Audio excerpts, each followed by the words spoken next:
She's alive. Alive! Okay. So I didn't know how we were going to start the show today because it's the last few weeks, because I've finally started to get ahead of myself, right? With all our other subjects, and we record now a week or two in advance, except for this show. Yeah. But every time we start to get things running a bit more smoother, I take the opportunity to try and make other shows better, improve on what we're doing constantly. So when we decided to move away from true crime completely on this show and stick solely to horror movie reviews, news, and behind the scenes kind of talk about what we are doing in the main show, I had planned to start that this week. I planned that what we were going to do from now on this show is we were going to open with a topic that we would talk about, something to do with what we were maybe doing on the main show, and try and bleed it over here, and we could have a little conversation beforehand, then get into the movie news, then the reviews, and then finish up. But as I was writing ahead of myself, you got confused. I got my weeks mixed up, and the subject we were going to talk about this week as our opening topic is actually for next week. Yep. And the one for next week was for the week after. So I have nothing, or I had nothing. So this week, thankfully, we had some breaking news just before we hit record. Literally 2 minutes So beforehand. we're going to do one more little bit of true crime news before we finish talking about true crime on this show for good. Well, it will be true crime in the show because obviously what we do in the main show, what I'd like to do is show like sometimes where the influences come from our versions of the story with true crime, right? Yeah. And who they might be related to. Like similar to what we did on it's what we're going to be doing on It's a Live Action this coming week, where we take our subject and we kind of from the main show and we kind of discuss how realistic he was and how close he was to other serial killers and stuff like that. We're doing a whole piece on it. It's a live action on Thursday on Patreon. So this week, though, we're going to cover something that we covered a long time ago on this particular show. I believe we spoke about him because there was some news about him in 2023 where he was held hostage and stabbed in prison. Well, yeah.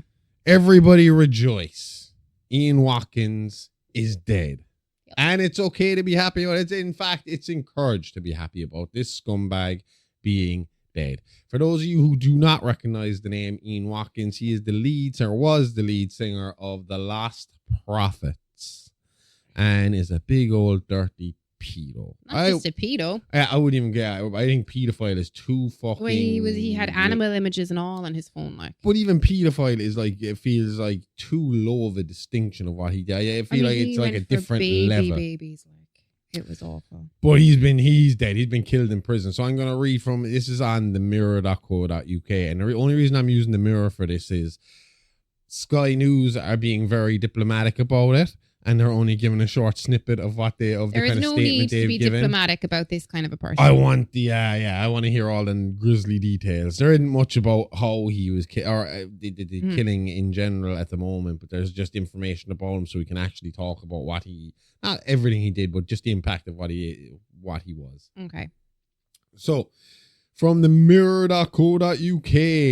The disgraced former singer of Welsh rock band Lost Prophets, Ian Watkins, has been stabbed to death in prison. Hey. It has been reported he was murdered in jail in a knife attack by another inmate. He is said to have had his throat slashed after inmates at Wakefield Prison were released from their cells yesterday. So it's only coming out today. Prison service spokesperson said, "We are aware of an incident in HMP Wakefield, which took place this morning."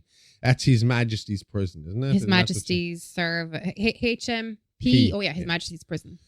We are unable to comment further while the police investigate. A statement from West Yorkshire Police added at 9:39 a.m. this morning, Saturday, police were called by staff at HMP Wakefield reporting an assault on a prisoner. So it wouldn't have been yesterday, it was today. The Mirror, you're terrible at reporting. Emergency services attended and the man was pronounced dead at the scene a short time later. Detectives from Homicide and Major Inquiry Unit are investigating. The inquiries remain ongoing at the scene. Watkins suffered severe but non-life-threatening injuries after being taken hostage in 2023. He was beaten and stabbed by 3 inmates at Wakefield, dubbed the Monster Mansion. Oh yeah, that's the guy he's held in the basement, isn't he? He basically he'd stab you with a spoon kind of thing. He's the most notorious prison inside. So this is like the prison you do not want to end up in.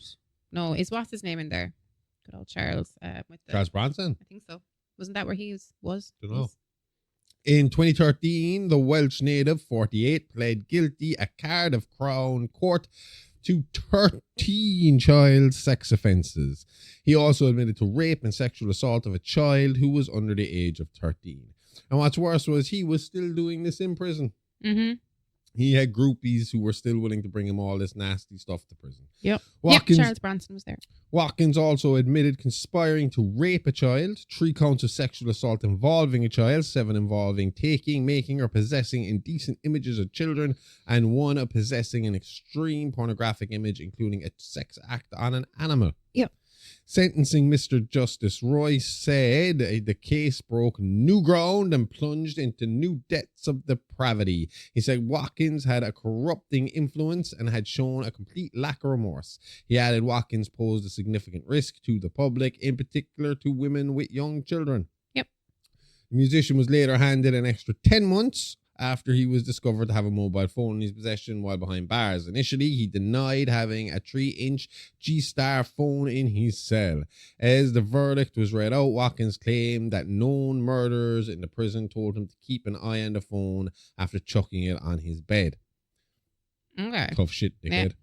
During the hearing, Judge Rodney Jameson QC, what does QC stand for? Council, Queen's Council? Queen's Council. Be like our DPP here. She was still alive at the time. Queen Council, yeah. I am very conscious of the fact you are serving a very long time and you will be well into middle age by the time you are released. The fact of the matter is, if there is not an appreciable penalty for having had a mobile phone in these circumstances, then of course you would draw from the lesson. You could have another one, and that is not a position I would want to encourage.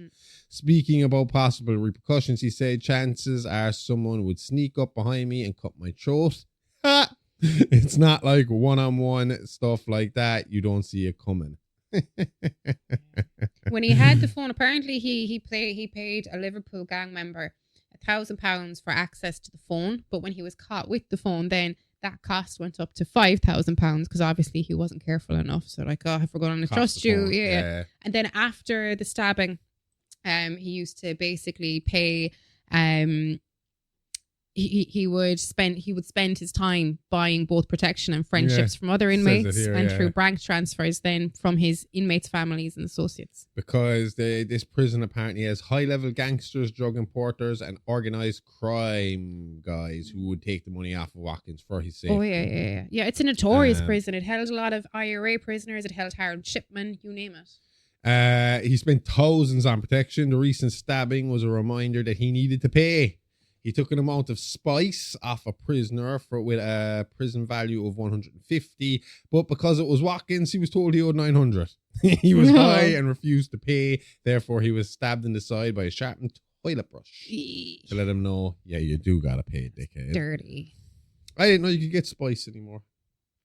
I haven't heard of it here since the head shops closed. I know it's still a big thing in America. Are the head shops open in the UK? I don't know. In July, Watkins' former bandmate Lee Gaze broke his years of silence as he said it was painful to reflect on the past. The guitarist opened up about the band's legacy on X, revealing the deep impact Watkins' crimes had on him and the devastation of how the band's journey ended. He wrote, "It's been 13 years since my band ended in the most unimaginable circumstances, and it's still painful to think about. Things could have been so different. I don't talk about it much, but I put everything into the band and it should have lasted a lifetime. I never really wronged anyone my whole life, so it seemed like the ultimate punishment. I do feel bad for the rest of the band. You know what I mean? Just change your name and get a better singer. Gaze has still since joined forces with No Devotion, sharing the stage with American singer Jeff Rickley from Thursday and fellow ex-Last Prophets mate Stu Richardson. Former bandmates Mike Lewis, Luke Johnson, and Jamie Oliver were once part of the band before their departure. Excuse Not the me? same Jamie Oliver, no. Definitely not. I doubt it. I can't remember seeing Jamie Oliver was famous for being a chef. Well, I know, but I before, saw so. something here that he was on something with Jamie Oliver, and along with Jamie Oliver, who was by then a member of Lost Prophets. Oh no, yeah, sorry, Richard James Oliver. Of course. I was like, no way. Like I said before, I actually saw Lost Prophets live, not on purpose. They were supporting Slipknot. Metallica were headlining, Slipknot were support. Lost Prophets. Did Lost Prophets get booed off the stage? They got Because bottled. of course Yeah, they yeah, did. You don't support Slipknot. I was there for Slipknot, like, so. If you're there for Slipknot, Metallica, Lost Prophets ain't gonna cut it for you. No. But this cunt got exactly what he fucking deserved. And Absolutely. I am glad and I am happy. I mean, I don't want to talk about the case again because it is pretty. I think it's fucking harrowing. But when you read the case files, what was said in court and what he actually did, it's awful reading. Essentially, awful he reading. took these fucking female Lost Prophet groupies who were also desperate women. And I don't give a shit if he manipulated them or not. They're still You shouldn't be rotten, allowed to nasty, have any evil more bitches. babies after that.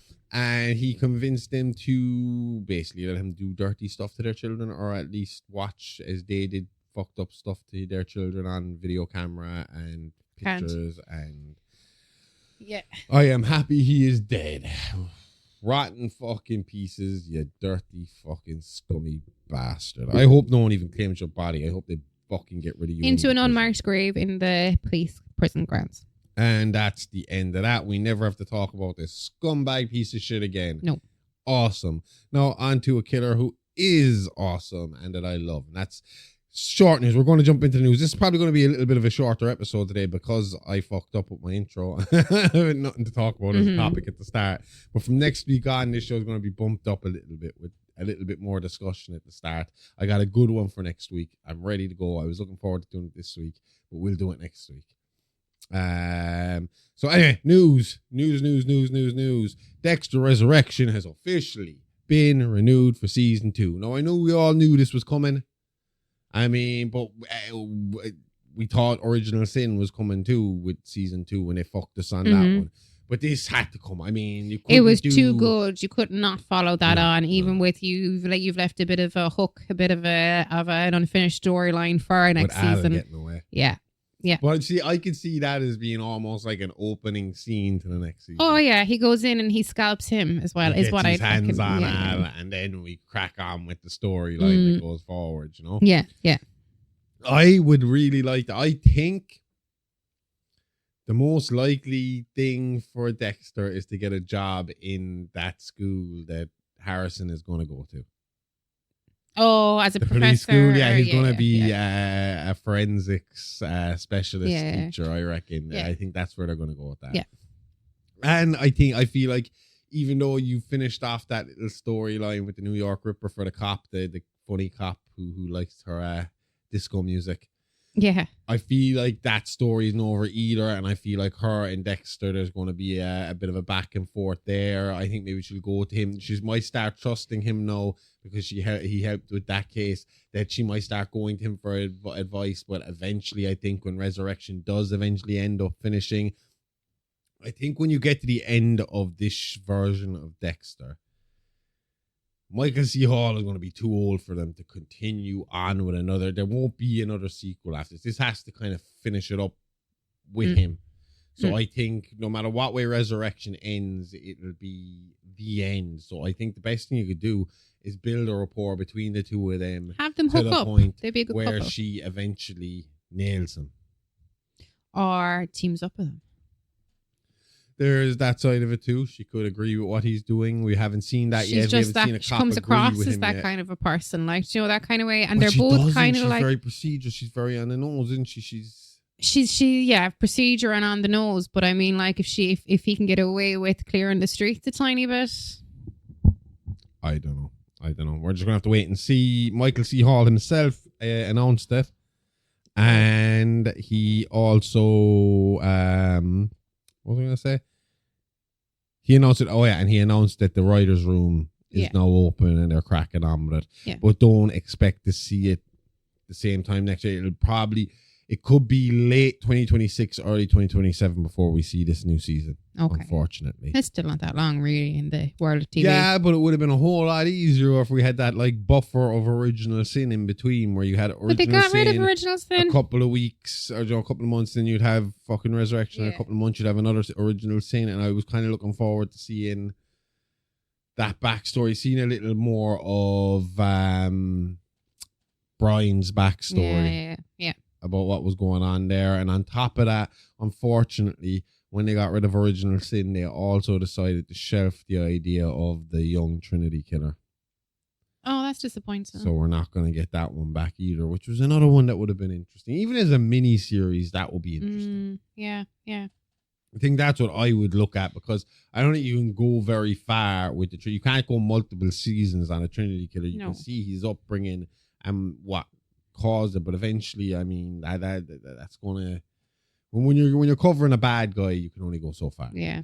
I think maybe a good idea would be to do a spin-off of Original Sin and follow Brian on his travels, and then give us Trinity Killer, give it Dexter the Killer's View or some shit like that, and let us see some of his big bads and what led them to Dexter's table, Yeah. And do them as miniseries, do an anthology or something like that, where we get a different killer every fucking season, and we get to follow their story and see what led them to him. Exactly. Do you know? Yeah. Another small bit of news. I actually saved this to the Xbox the last day to give this a go. We have Call of Duty for Halloween. We'll have Jason Voorhees, Chucky, and the Predator. As playable characters, or at least you'd be running from them or playing as them. But it's on Black Ops 6 and Call of Duty Warzone. I believe you can get them through Xbox Game Pass now. I think so. Yeah. It's the Halloween event that kicks off on October 9th, which was 2 days ago. And oh shit, am I plugged in over there? My laptop's about to go fucking dead. You in, but I didn't switch you on. And still nothing.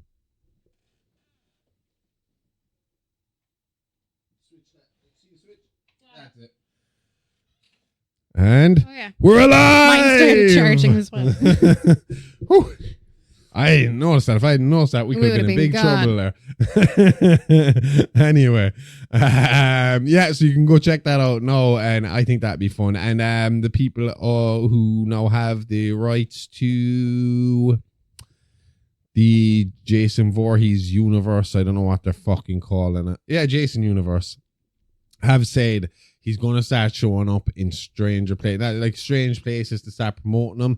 Obviously, we have Crystal Lake coming soon. They're going to have a Jason out and around the place? Well, no, I mean, like they did that 15-minute short film, Sweet Revenge, which actually turned out to just be an extended advert for Angry Orchard fucking hard cider. Okay. I haven't watched that yet.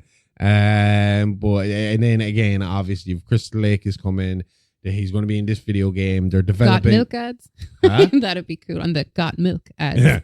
They're going to be. They are in the process of developing a new movie, and they're also in the process of developing a new game. Okay. Hopefully, the game will maybe lead more off of the Halloween idea than the old Jason game that was there, where it's just kind of, one of those Dead by Daylight. Yeah. Just kind of multiplayer online bullshit. Yeah. Right. James Wan will be hugely involved in reinventing Saw for Blumhouse. So James Wan was one of the original creators of Saw, making the first three with Lee Whannell in 2004.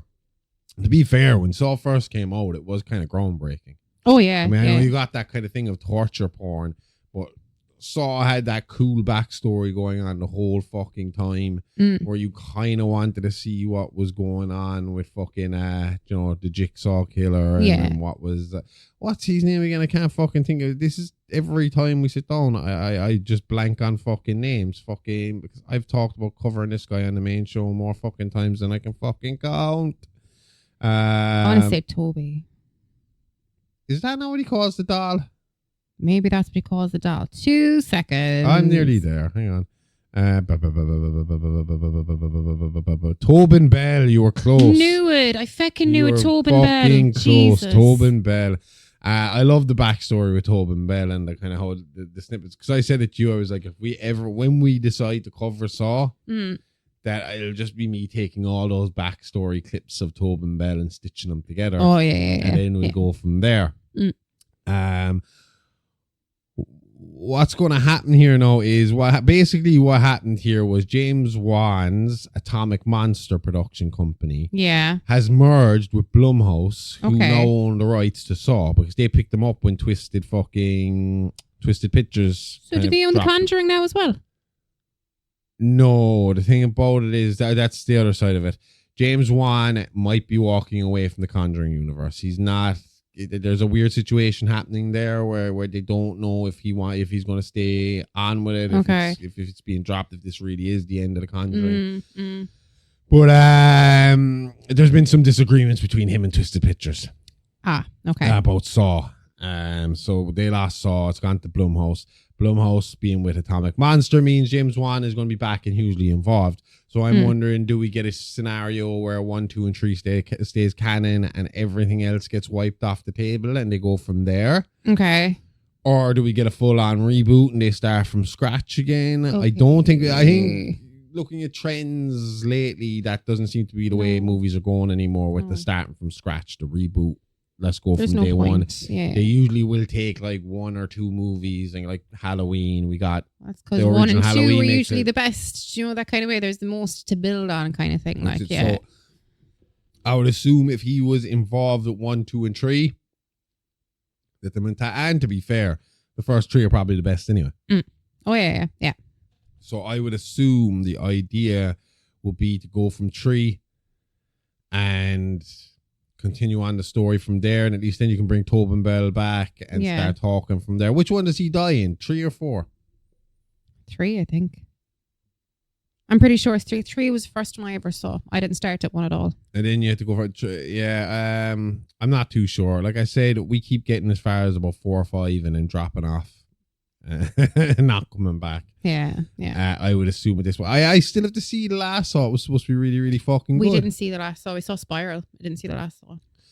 The main reason I've held off from watching the entire franchise, because it will get repetitive. No, not because of that. My main reason for the last few years has been I know I'm going to. The Tobin Bell's character is too interesting, and I know I'm going to want to cover, fucking his story.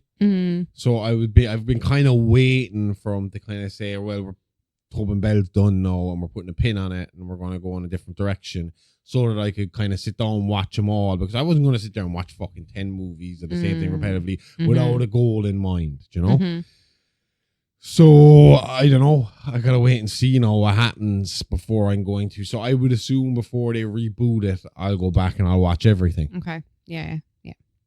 So that's kind of my mentality, is to just put it aside and leave it there and come back to it when the time is right. Yeah.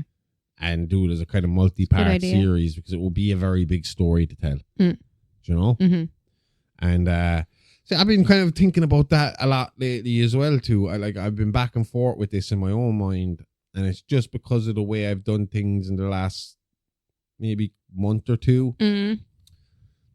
Where I was kind of thinking about, because I've acknowledged before, anything that we did in the first year I'm willing to redo, or anything in the first year or 2 I'm kind of willing to kind of go back and redo them as we get better at what we do. And I feel like the stuff is starting to really flow now and really get better, and that we've really tightened up on our ideas of what we should be doing. And I think at the start, my ambition of taking every fucking movie in a franchise and squashing it down into one story was fine for some, overly ambitious for others. Like Halloween, I had to go off on some real wild tangents to fucking make everything work. Yeah. Do you know? Yeah.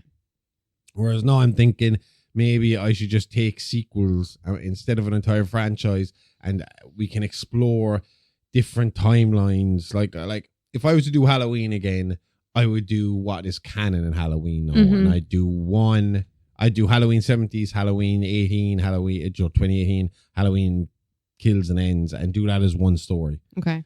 And completely ignore everything in between, and then maybe a year later, fuck off and completely ignore the new movies, and then cover Michael Myers from a different angle of, like the different timelines. Yeah. Instead of stitching the timelines together, take them separately and just pull all the sequels together. In some scenarios, it'll work for me to stitch different timelines together. In others, I'd have to kind of go with, here's one timeline, let's just clean it up so that everyone can see that this is that timeline. Yeah. And try that. So I have to wait and see what direction they go with the new Saw before I ever decide to try and cover Jigsaw. The Black Phone 2 will hit harder and bloodier than the original. I will be honest with you. I have been racking my brains as to how this is going to work. Yeah. Do you know, I really like the first. So did I. It was amazing. It was so really like the first one. one. So I was like, how do we get to the second one? How does the second one work? But see, then I think it's because the first one, it is a paranormal movie. It is. And it's not subtle about being paranormal, but it still feels subtle about being paranormal. Do you know what I mean? Well, this one won't be as subtle about being paranormal because he's basically a killer from the dead. Yeah. I mean, if I was to do the Black Phone as an episode of It's Alive Alive podcast, the phone on the wall ringing and the kid answering and talking to it would be more of a psychological thing in the kid's mind of being trapped in this room and what he enjoyed, just the kind of the sensory deprivation of not knowing what time of the day it is, not knowing it, and the fear of him and all that playing in a child's mind is making him psychologically think he's hearing stuff on the phone, and that's how I would have played it. And it's something, and that's kind of how I would have pictured it. Like, it's not really a psychological thing; it's just a psychotic fucking child grabber. Yeah. Who's done this terrible stuff, and because so many kids have went missing, and you might have even known some of these kids because they're the same age group as you, maybe psychologically it's just messing with your head. Yeah. So now it's going in a different kind of direction, and I like what Scott Dickerson said about this. And he's a director. He said the reason I wanted, so everyone's aged up here a little bit, so that's why he's going bloodier and more gruesome with it. His idea is,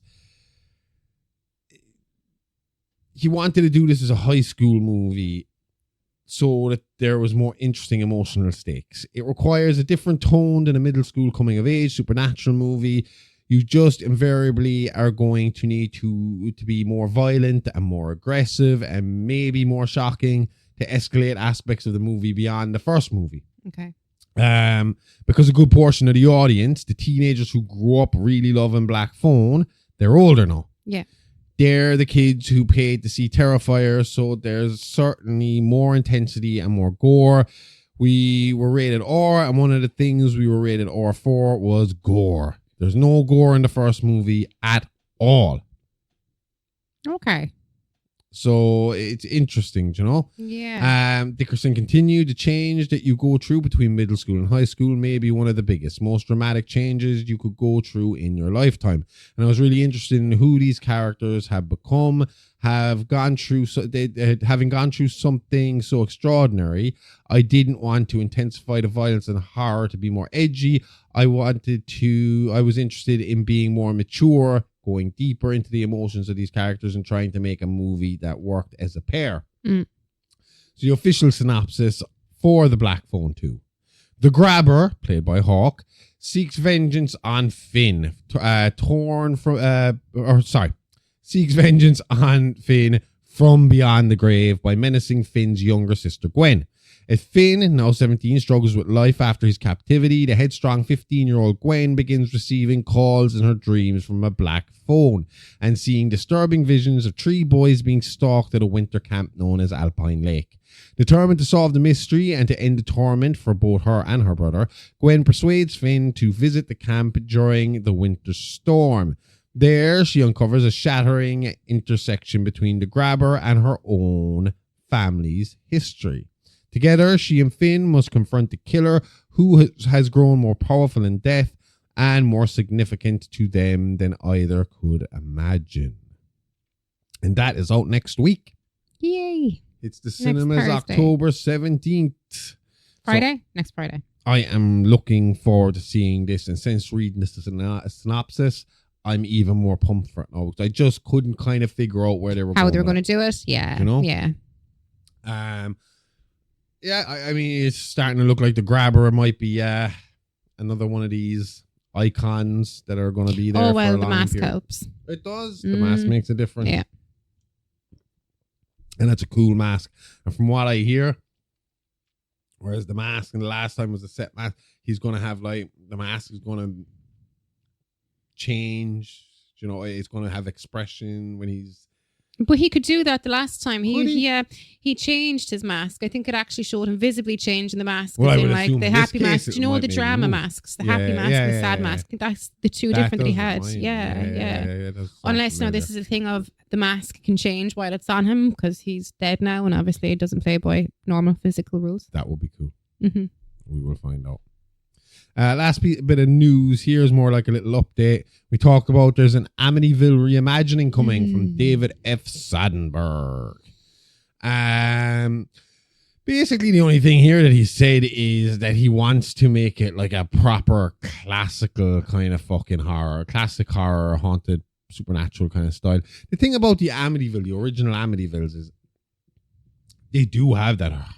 I mean, I know some people debate whether it's a fucking real life thing or figure. I truly believe it was. But that aside, when I'm watching the movie, I don't give a shit whether it happened the or not. Like it's a story. Is a good, scary story. Yeah.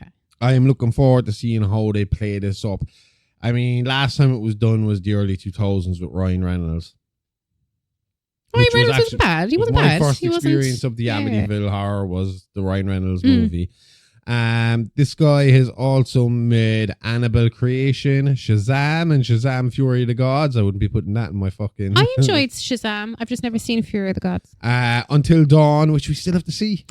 Did he do a haunting in Connecticut, or am I way off with that? Oh, that would have been a long, long time before that, Amy. No, that would have been around the same time as the Ryan Reynolds.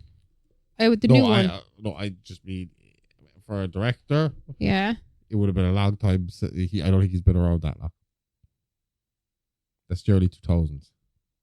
But you not just say that he did... Oh, sorry. Yeah. Sorry, I thought you said that he did the first Ryan Reynolds as well. No. Sorry, I'm just saying we haven't had one wrong. since Ryan Reynolds. Yeah. So he says, I'm looking forward to doing a supernatural classic horror again.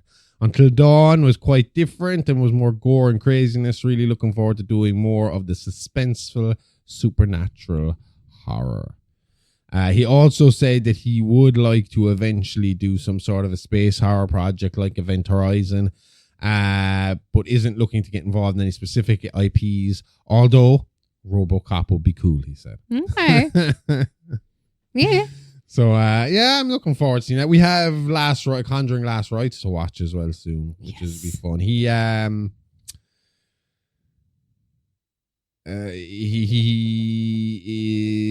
is working on the script for Amityville Horror from the script writers from The Conjuring Last Rites, Ian Goldberg and Richard Nang. Mm-hmm. So, I suppose it must be next on his agenda, so we'll just have to wait and see. Fun. Looking forward to that. And again, we get most of our news from joeblow.com, and I find it is probably one of the best for just straight up news, so go check them out there. They've always got good headlines up there. So let's move on to some movie reviews. This week we're going to crack on with hang on now, my computer won't freak out here in front of me. There we go. We got two fun ones to talk about. Well, I'm going to give you my good review, and then I have one that for the first time in a long time, I'm going to give a bad review. On what?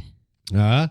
I can't think of what the bad review. Oh, well, let's just go. No, I know what the back bad review is. That's okay. And it's a new thing I want to do now as well. Before I give the review, we're going to play the trailer. So if you're watching the video, you're going to get to watch the video trailer. If not, you're going to hear it on the audio track. So here comes the trailer now.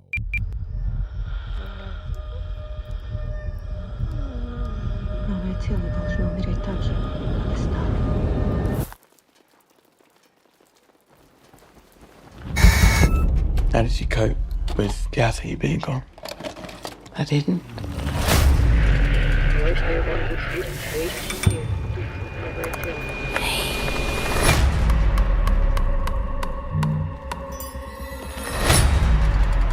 This is my new sister and brother, Oliver. Oliver lost his family just like you guys. Needed someone that could give him special care. Listen, I've got to tell you a secret. Listen. It's like a little angel. It's a beautiful angel.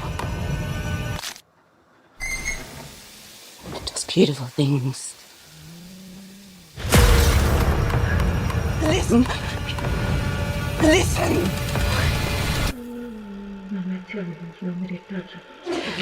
Listen. Listen. Some people believe the spirit stays in the body for months after death. It's working! We can bring her back.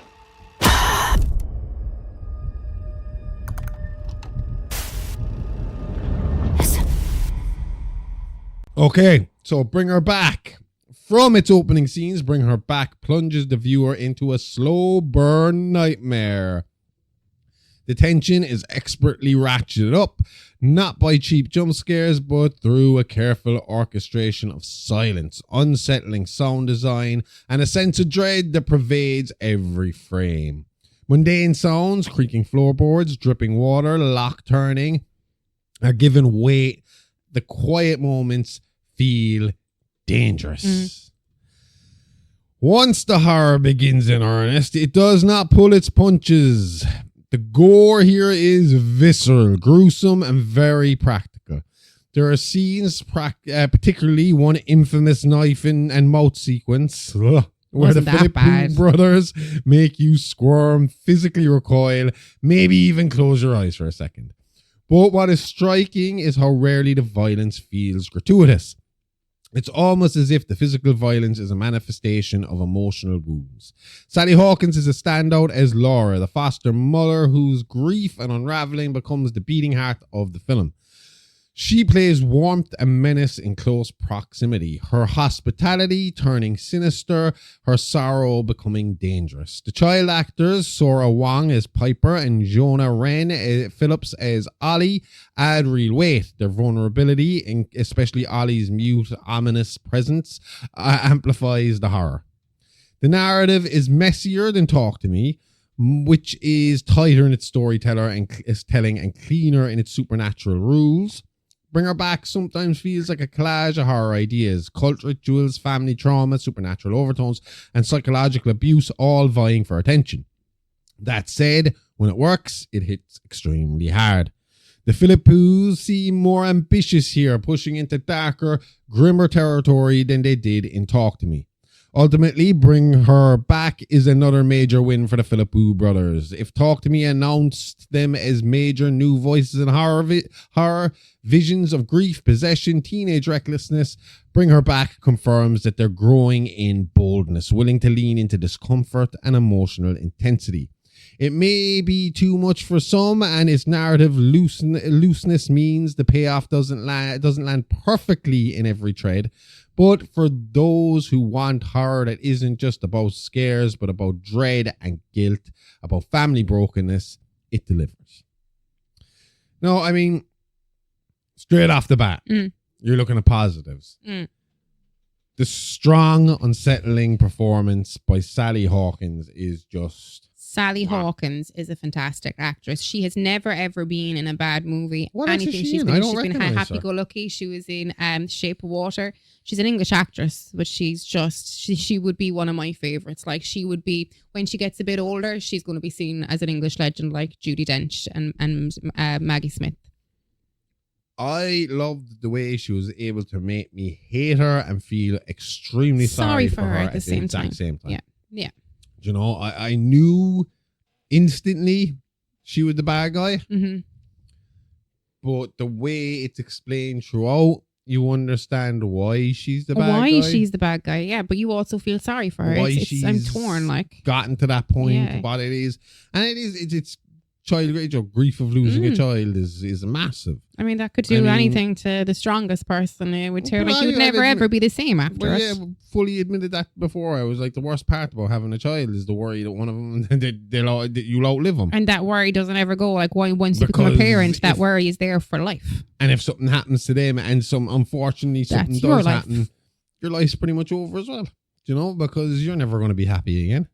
It's impossible. It's just not there. You will not be happy. You'll never be whole again. You'll never be full again. Mm-hmm. So I can feel it, and you can feel that off her. The atmosphere is heavy. Mm-hmm. You know, throughout. Mm-hmm. It never seems to let up. It's just constantly that. About the only looseness is the scene where they after the father's funeral. Yeah. And they're drinking together, and they kind of get a bit more open with each other. Mm. But even then, you're like, I understand the situation, but as soon as she's giving them the drink, I'm suspicious of her straight away. Yeah. It's like, Straight away. why are you letting him drink? You are. There's something up with There's you. something There's weird. Something you're at. Like, And then he wakes up wet, and it all just goes bonkers. Yeah. No, I mean, to talk anything negative about it, right? Pacing issues is something I've heard a lot about. Mm-hmm. People giving out about the slow build and kind of a crowded narrative. And I don't mind a slow burn. No, I don't mind a slow burn, but there was a lot of time where I just wasn't sure what was going on or what direction we were going in, and it felt like I don't know. It just feels like you're expecting something to happen and it doesn't for me. And it's not like the slow burn where you're expecting something to happen and it's got you jumping. It's just like attention building. It just feels like sometimes it's kind of very on off. But to the most, I mean, that's a very, very small. That's nitpicking. Nitpicking, like, you know, there's nothing really that I could say is bad about it. I would say a lot of people that said that it was extremely gory. I didn't find it very gory. I know there's some scenes that are kind of like No.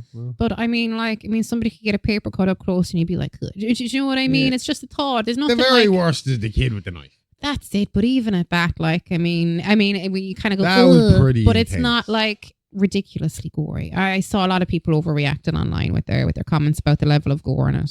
I think it would be an interesting movie to see. I think you're going to get different reactions from younger people and single people as opposed to people who have families and who have kids.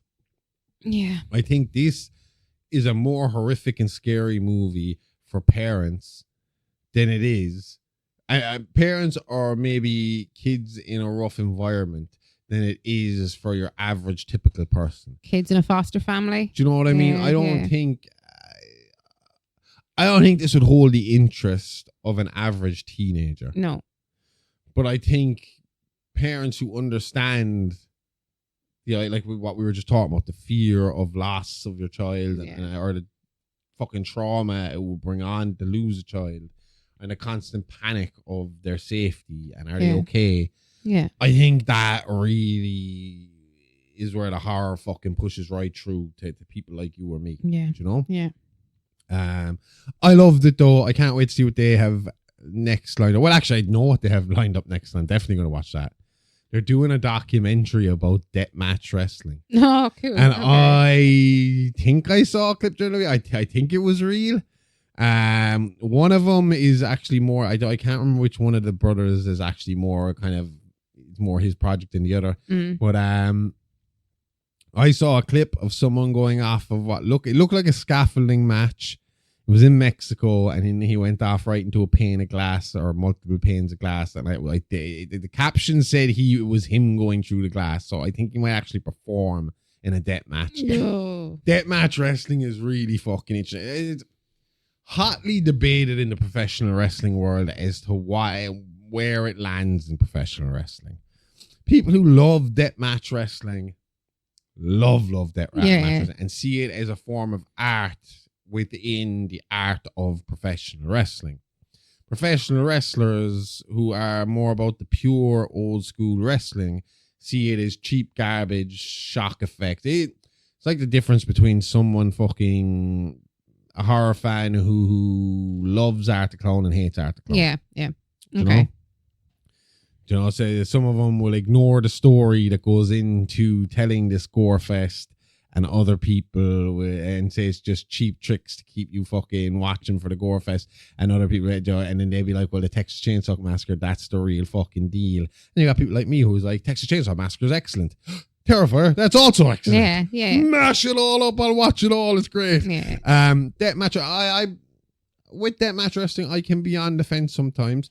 If it's a skilled professional wrestler who knows how to wrestle, then a death match can be really, really fucking good. But if it's a group of apes jumping around their back fucking garden. If it's someone doing death match wrestling because they physically don't know how to professional wrestle, well, then it's not going to be good, and it is garbage. No. So what you're really looking at here is a balance, a bit of a balancing act. So I am looking forward to seeing how that documentary rolls out and what conclusions they come to as they watch it. Now, my next one, and quite possibly the first time I've given anything a negative review. But let's we had check fun watching it, though. It's okay. I can see potential. But here's the trailer for Diced Reloaded. Good morning, Seattle. Should Halloween be canceled as a killer stalks the streets? This just in. Seattle is a trick or terror. Mayor calls for...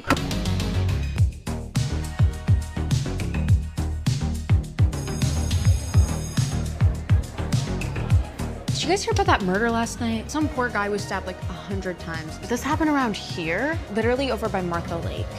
The killer stole a set of knives and the guy's Halloween costume.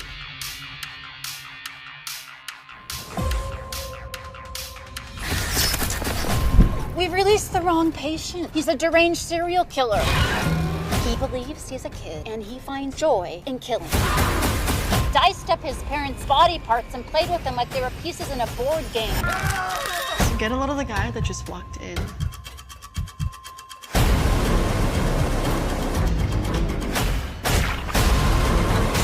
Who's this creepy looking guy? His name is Benjamin. That's him. That's who was walking outside our house.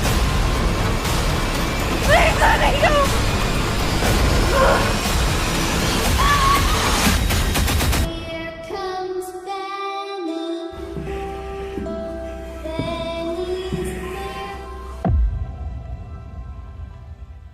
So Diced Reloaded arrives as an expanded, remastered version of Jeremy Rudd's 2022 micro-budget short, Diced, promising more gore, more carnage, and more 80s slasher flair. On paper, it has many of the ingredients that should thrill horror aficionados. A masked, silent killer, practical effects, Halloween night setting, and synth-heavy music. But despite flashes of promise, the most laudable work in gore and villain design, the film almost can't help but feel like a second-hand echo of what Terrifier and its ilk have already done in many cases, and in many cases done better. There's a definite craft in Reloaded. The physicality of Benny is one of the film's strongest points. He's silent, menacing in his own way, and possesses that mime slasher hybrid energy that commands attention, even if what he's doing isn't always new. Brooks' performance, coupled with solid practical gore effects, especially in the early kills, the first opening scene, good scene, gives the film visceral moments that do what horror should: unsettle, shock, linger. Also, Eden Campbell as the final girl, Cassandra, gives you someone to root for, kind of. Grounded, believable enough, and with enough agency that the film doesn't rely entirely on cheap scares and gore. Visually, there are shots and lighting choices that show love for the genre, moody, shadowy, often dirty and dripping with the aesthetic of 80s and early 90s slasher. There's also some delight in the soundtrack. The synth stuff works in giving mood, tension, and atmosphere, particularly in quieter builds between killings. But the biggest problem here is originality, or the lack thereof. Dice Reloaded does not merely reference Terrifier. In several places, it seems to outright replicate scenes, visual beats, character style, and killer behavior drawn from Art of the Clown.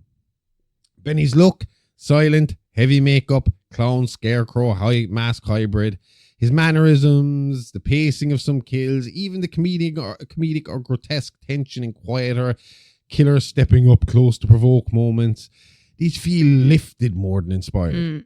For example, there's a cafe public setting scene in Reloaded where Benny makes Cassandra uncomfortable in ways very similar to Terrifier's pizza parlor scene. Yep. The same kind of close shots, the same lingering presence, the same humiliation, dread dynamic. Critics and viewers have flagged this as more than homage, it's imitation. Furthermore, beyond the visuals and the villain design, the story structure is weak. The dialogue is stiff.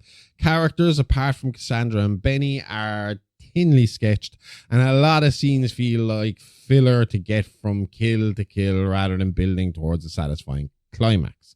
By the end, the resolution seems rushed, leaving several threads dangling in obvious sequel hooks.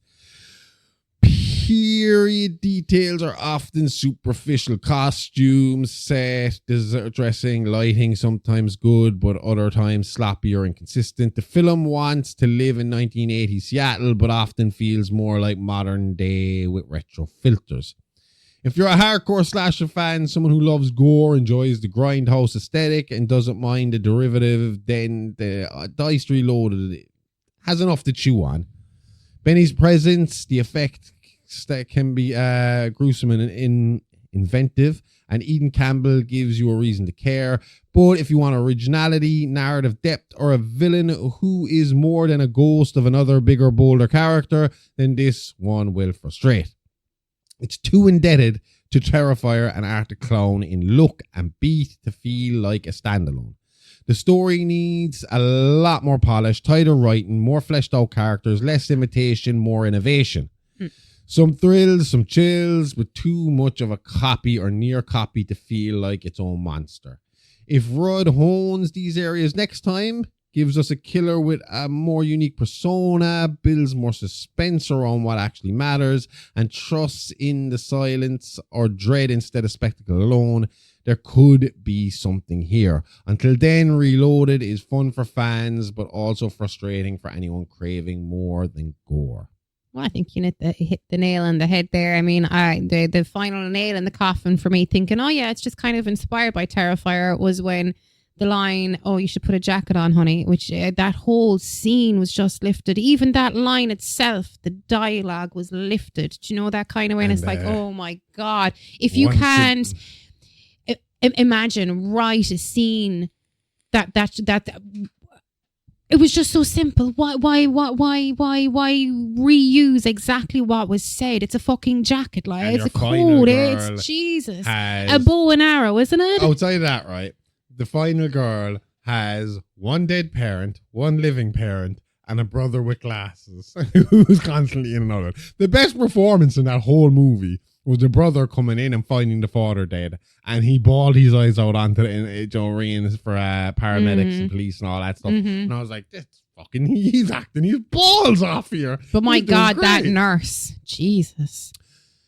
The thing about it is, the start of the movie and the end of the movie, they're solid. Aren't that bad? No, they're all right. I mean, I know I call the fucking twist with the mother like fucking that, still, like, yeah, but it was still enough. It was like if there was enough in the middle there, this would have been a nice little fucking touch. But there was so much taken from there, and you'd nearly ignore the comment you made, what you made there about. But that's it. That would be a throwaway if I wasn't already in my head that it was influenced by it. You'd nearly ignore the whole. Oh, can I see that? You know, her with the bow and arrow rather than, you know, fucking Laura Lavera's sword and fucking Terrifier 2. Yeah. You could nearly ignore all that if you didn't have that coffee shop scene that was so blatantly fucking a rip-off of the pizza parlor scene. Yeah. And the fact that, like, because I said it to you, I was like, I really see potential in Benny as a killer. And then about 10 minutes later, Ron goes, do I see potential in Benny as a killer, or do I love art so much that anything that resembles art will pull my attention? Well, that's what the director thought as well, clearly, or the creator thought as well. But he's just another Art the Clown. He's a bit beefier, that's it. You could have put Art the Clown in that position and told me that it was another one of these fucking pre-Terrifier fucking shorts that Damien Leone had done. And I would have believed you. Yeah. Do you know? Oh, yeah, absolutely. Do you know, like the original Terrifier, the original Terrifier. Like part of his storyboard, kind of. I wouldn't have thought any different of it, because Benny is wearing a different Halloween costume. Pretty much. If you're going to have a mime with a sharp fucking painted face and all that goes to extreme lengths of gore, no, it's done. You can't do it. And it's not like it doesn't work to copy and paste some stuff. Without Halloween, there is no Friday the 13th. Friday the 13th was admittedly a rip-off of Halloween. But enough was changed and enough story was changed for it to become its own thing and to you know, grow legs and run off on its own direction. Yeah. And it works. And now they're two very separate IPs. Yeah. Very similar killers in aesthetic and fucking in the way they move and the way they don't talk and the way they kill. But the world around them is different enough that you could watch one after the other and not think this is the same. Yeah. Whereas if you're going to watch Terrifier and then sit down instantly and watch Dice Reloaded, you're going to be like, well, this is a shit rip off of the movie I just watched. Yep. Do you know? Yeah. And unfortunately, because the money isn't there and it is a micro budget sort of scenario, the acting isn't fucking great. No, I think there's a difference between amateur actors and people that aren't. They don't have the flair, like, do you know. And then you got people who will nitpick about silly little fucking things, but it was enough nitpicky stuff that it was bothering me, like the beginning, where the doctor is going in unaccompanied at like 12 o'clock at night. Psychotic killer in the middle of the fucking night. There's no one outside watching to make sure he's okay, or to let him out if he needs to come out. The hospital exit, that annoyed me. That back alley that she went out through was like something from a Tim Burton Batman, like, or something. It was just fucking... Another nurse comes in. She gets fucking mutilated. And then another nurse comes in who's close to Benny, releases Benny without anybody noticing, and cleans up this whole fucking gore scene without anybody noticing. It's like, I know it's a horror movie and I should just sit back, relax, and enjoy it. And that's what I always preach. Sit back, relax, and enjoy it. There's just too much. Well, this was just... And because it was too much... I had high... Because they had his image and his performance was based so much off of art, and because Terrifier has raised the bar so fucking high that after I saw the trailer, I sat down with very high expectations of this movie. And it's not a thing of we went in with high expectations and we got shitty because they weren't met. They didn't even meet, I think, like basic low expectations of it, like our basic expectations. That the check boxes that you would have weren't ticked, basically, for me. I enjoyed watching it, but I didn't enjoy it because it was a good movie. I enjoyed that we were kind of sitting there kind of laughing a tiny bit, like even what I said about like that jacket. The two of us looked at each other, we were like, holy shit. Beat for beat. Yeah. You know, exactly. Might as well have been Terrifier 2. I had fun watching it with you, say, but I didn't have fun watching it because it was a great movie. No. But again, I see potential in what's there. Yeah, what they were trying to achieve. At the end of it, I turned to you and I said, that wasn't a great movie, but I'd be willing to watch him try it again.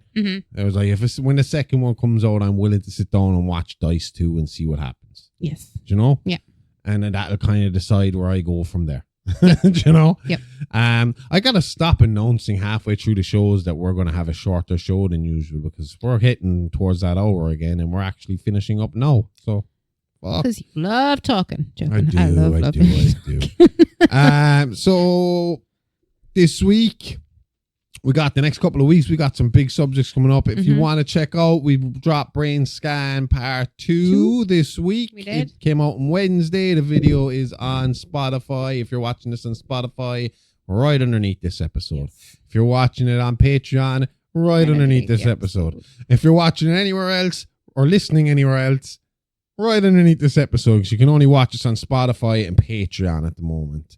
I don't think it'd do it on most other no, it doesn't apps. copy over onto, say, Apple and all that jazz. But you can listen to us over there, so go check it out. We also had a live action this week on Patreon. We talked about the most violent video games in history, because obviously we're talking Brain Scan, you're talking violent video games. We had fun doing that, talking GTA, Mortal Kombat, Manhunt, Bully. There's a bunch of them out there, so go check that out now. It's $5 a month. Celebrity Rap Sheet, we finished up last week with the Black Dahlia, and this Tuesday coming, we are back with season 4 of Playing with Bones. So we got 4 weeks of Playing with Bones, and then Celebrity Rap Sheet back again. Yes. And this week we are talking mass graves in history. Yeah. So yeah, that's something to look forward to again. Yep. We got 4 weeks of that coming, so be ready for some horrific history. You are still working on the Twitch stuff. Struggling with the Still fucking working on the Twitch. I'm hoping to have some retro game, and I'm hoping to start with Medieval, because I like Medieval. But I'm hoping to start with that. So that's the new tactic. That is the new tactic. Whether or not it's going to work for me remains to be seen. Okay, so let's get the fuck out. Do you want to finish up with what we got to promote here? So And we also have Mini Monsters, my weekly photo drop over there at the Horrorverse Network. It's only a $5 a month with a 7-day free trial for new subscribers. And make sure you follow us on all socials at Alive Alive Pod and at Amy Rose IAA. We're most active on Instagram, but I do keep an eye on TikTok and Facebook and Reddit and blah, blah, blah, blah, blah. So you can reach out and we will have a chat with you anywhere. Yeah. And if you do like our content, please tag a friend and help us to get some more exposure out there. Ratings and reviews are super important too, and you could really help us out. If you could take 5 minutes out of your day to do that, then you'd be helping us out big time. We'll be back next week with more tales from the Horrorverse. See you then. Same Alive time, same Horrorverse channel. Okay, love you. Bye-bye. Love you. Bye-bye.